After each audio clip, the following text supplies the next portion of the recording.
Johnson. ഇപ്പോൾ നിലവിലിപ്പോൾ നമ്മുടെ കേരളം ഭരിക്കുന്ന UDF ആണല്ലോ.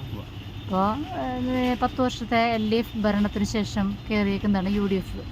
അപ്പോൾ ഇപ്പോൾ ഈ കുറച്ച് നാളുകളായി നമ്മളിപ്പോൾ ഓരോ സംഭവങ്ങളൊക്കെ നമ്മുടെ കേരളത്തിൽ ആവുന്നു.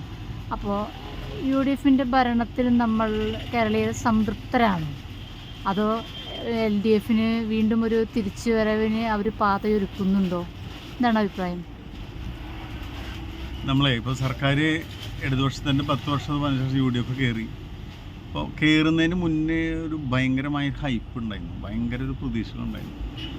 ആ പ്രതീക്ഷകൾ അതുപോലെ നിലനിൽക്കുന്നില്ല, അല്പം മങ്ങലേറ്റ പോലെയാണ് ചെറിയ തോതിൽ. പക്ഷെ അത് വെച്ചിട്ട് മോശമായിട്ടുള്ള അവസ്ഥയിലേക്ക് എത്തിയെന്ന് പറയാൻ പറ്റില്ല. അങ്ങനെ സമയം ആയിട്ടില്ല, കാരണം സർക്കാരിനെ വിലയിരുത്താനായിട്ടുള്ള സമയമായി വരുന്നതേ ഉള്ളൂ. അതുകൊണ്ട് ഇപ്പോൾ പല മേഖലകളിലും വളരെ പ്രതീക്ഷയ്ക്ക് വൈകി. ഇപ്പോൾ തൂഫാൻ വളരെ എന്താ പറയുക ശ്രദ്ധിക്കപ്പെടുന്നൊരു വിഷയമാണ്. കാരണം ചെറിയൊരു വിഷയമല്ല, വളരെയധികം ജനങ്ങൾ വളരെ പോസിറ്റീവായിട്ടുള്ള അഭിപ്രായം പറയുന്ന വിഷയം. അപ്പോൾ പല മേഖലയിലും വളരെ നല്ല രീതിയിൽ തന്നെ വരുന്നുണ്ട്, പല മേഖലയിലും അതിൻ്റെ ആയി വരുന്നുള്ളൂ. പിന്നെ ഒരു ഭരണം മാറി മറ്റൊരു സർക്കാർ വന്ന് പല കാര്യത്തിലും ഏകോപനം കാര്യങ്ങളൊക്കെ ആയി വരാനായിട്ട് കുറച്ച് സമയം കാര്യങ്ങളൊക്കെ എടുത്തു വരാം. അപ്പോൾ അതിൻ്റേതായിട്ടുള്ള ഇതുകളുണ്ട്. അതുകൊണ്ടായാലും ആദ്യം ഉണ്ടായിരുന്ന സർക്കാർ കയറുന്ന സമയത്തുണ്ടായിരുന്നൊരു ഹൈപ്പ് മുകളിലേക്ക് കൊണ്ടുപോകാൻ പറ്റിയിട്ടില്ല. എന്തായാലും വല്ലാതെ അടിയിലേക്ക് പോയിട്ടില്ല, എങ്കിലിങ്ങനെ നിലനിൽക്കുന്നു എന്നേ പറയാൻ പറ്റുള്ളൂ എന്നാണ് അതിനെ പറ്റിയത്. ഇനി നമ്മൾ ഇടതുപക്ഷം തിരിച്ചു വരുമോ എന്നുള്ളൊരു ചോദ്യം. അതിൽ ഇപ്പോഴത്തെ സാഹചര്യത്തിൽ നമ്മൾ പെട്ടെന്നൊരു ഇലക്ഷനോ തിരഞ്ഞെടുപ്പോ അതിൻ്റെ സാധ്യതകൾ നിലനിൽക്കുന്നില്ല. അതുകൊണ്ടൊരു LDFന് തിരഞ്ഞെടുപ്പിലൂടെയല്ലേ തിരിച്ചു വരാനായിട്ട് പറ്റുള്ളൂ. അപ്പോൾ ആ ഒരു സമയം വരെ വെയിറ്റ് ചെയ്തേ പറ്റുള്ളൂ. പിന്നെ ഇടതുപക്ഷത്തിന് എതിരെ ഉള്ളൊരു ജനവിധി ആയതുകൊണ്ട് ആ ജനവികാരം മാറിയിട്ടില്ല. കാരണം ഇടതുപക്ഷത്തിൻ്റെ അണികളുടെ ഇടയിൽ ശക്തമായ സപ്പോർട്ട് നിലനിൽക്കുന്നുണ്ടെങ്കിലും ഇടതുപക്ഷ വിരോധികളായ ആളുകൾക്ക് ഇടതുപക്ഷത്തെ വീണ്ടും അധികാരത്തിലേറ്റണം എന്നുള്ളൊരു മാനസിക നിലയിലേക്ക് എത്തിയിട്ടില്ല. പിന്നെ ഇടതുപക്ഷത്തിന് അനുകൂലമായ സ്ഥിതി നിൽക്കുന്ന ഇതാണ്. എന്താണെന്ന് വെച്ചാൽ നമ്മളിപ്പോൾ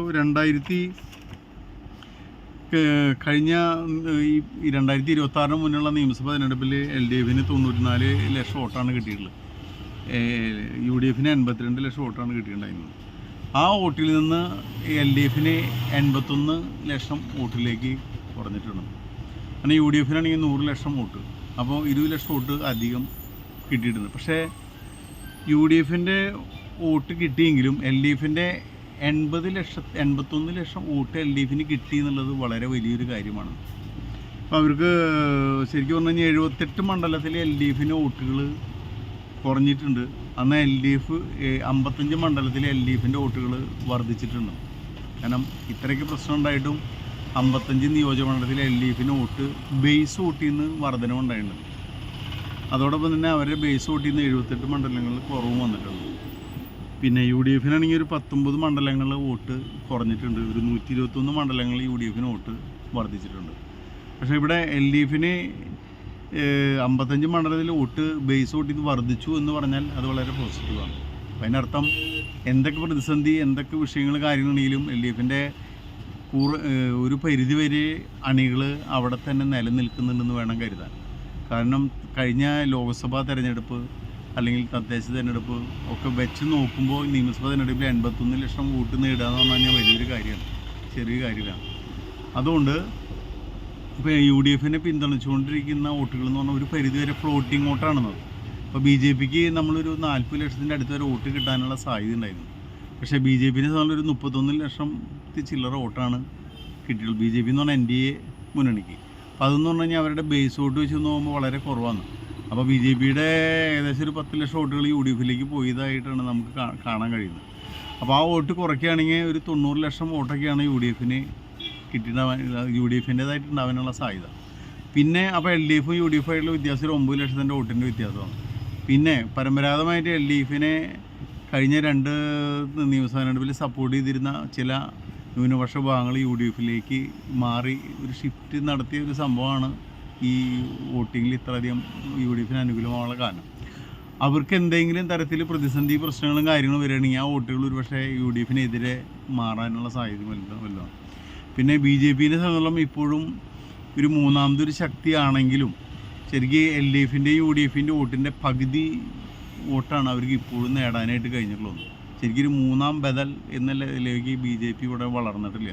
കാരണം ചില മണ്ഡലങ്ങളിൽ, ചില സ്ഥലങ്ങളിൽ ഒരു 30-40 മണ്ഡലങ്ങളിലൊക്കെ ശക്തമായി മത്സരിക്കാനും നല്ല രീതിയിൽ വോട്ട് പിടിക്കാനും ഒക്കെ കഴിയുന്നുണ്ടെങ്കിൽ ഒരു ത്രികോണ മത്സരം ഒക്കെ കാഴ്ചവെക്കാം. ഇനി അഥവാ എങ്ങനെയൊക്കെ വന്നാലും അവർക്ക് ഏറി വന്നാൽ മാക്സിമം ഒരു 30 സീറ്റ് വരെയൊക്കെ പിടിക്കാനൊക്കെയാണ് പരമാവധി പറ്റാവുന്ന സ്ഥിതി വരുന്നുള്ളൂ.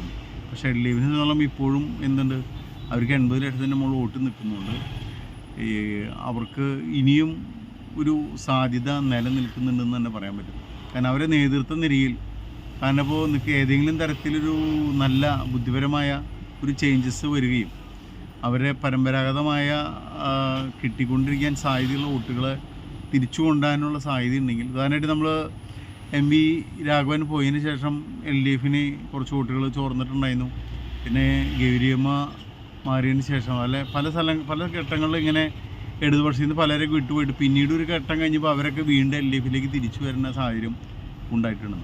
അതുകൊണ്ട് എൽ ഡി എഫിൻ്റെ വോട്ടുകൾ, നിർജ്ജീവമായ വോട്ടുകൾ അല്ലെങ്കിൽ യു ഡി എഫിലേക്ക് പോയിട്ടുള്ള വോട്ടുകൾ വീണ്ടും തിരിച്ചു വരാനുള്ള സാധ്യത തള്ളിക്കളയാനായിട്ട് പറ്റില്ല. ആ ഒരു സാഹചര്യമുള്ളതുകൊണ്ട് എൽ ഡി എഫിൻ്റെ തിരിച്ചുവരവ് എന്ന് പറഞ്ഞു കഴിഞ്ഞാൽ അടുത്ത തെരഞ്ഞെടുപ്പ് വരെ വെയിറ്റ് ചെയ്യേണ്ടി വരും. അതിന് ശേഷം ആ സമയത്ത് അന്നത്തെ സാഹചര്യം, പിന്നെ അന്നത്തെ ലീഡർഷിപ്പ്, അതിൻ്റെയൊക്കെ ഇതിലാണ് നമുക്ക് പറയാൻ പറ്റുള്ളൂ. എന്തായാലും എഴുതി തള്ളാൻ പറ്റുന്ന ഒരു അവസ്ഥയിലല്ല എൽ ഡി എഫിൻ്റെ അവസ്ഥയുള്ളത്. കാരണം ബി ജെ പിക്ക് എന്തായാലും പെട്ടെന്ന് കേരളത്തിൽ എന്തെങ്കിലും ഒരു അത്ഭുതം സംഭവിക്കും അല്ലെങ്കിൽ അത്ഭുതം സൃഷ്ടിക്കാൻ പറ്റും എന്ന് നമ്മൾ തോന്നും. ചില സീറ്റുകളൊക്കെ 1-2 സീറ്റുകളൊക്കെ കയറി പിടിക്കാൻ പറ്റുന്നല്ലാണ്ട് എന്തായാലും ബി ജെ പിക്ക് ഒരു അത്ഭുതം കാഴ്ചവെക്കാനുള്ള സാധ്യത കാണുന്നില്ല. അതുകൊണ്ട് LDF, UDF, LDF എന്നുള്ള ലെവലിൽ തന്നെയായിരിക്കും അടുത്ത തെരഞ്ഞെടുപ്പിലും മത്സരം വരിക എന്നുള്ളതാണ് നമുക്ക് ഈ അവസരത്തിൽ പറയാൻ പറ്റും. അതുകൊണ്ട് എൽ ഡി എഫിനെ എഴുതി തള്ളാൻ പറ്റില്ല എന്ന് മാത്രം പറഞ്ഞുകൊണ്ട് തൽക്കാലം ഈ വീഡിയോ നിർത്തുന്നു. ഓക്കെ.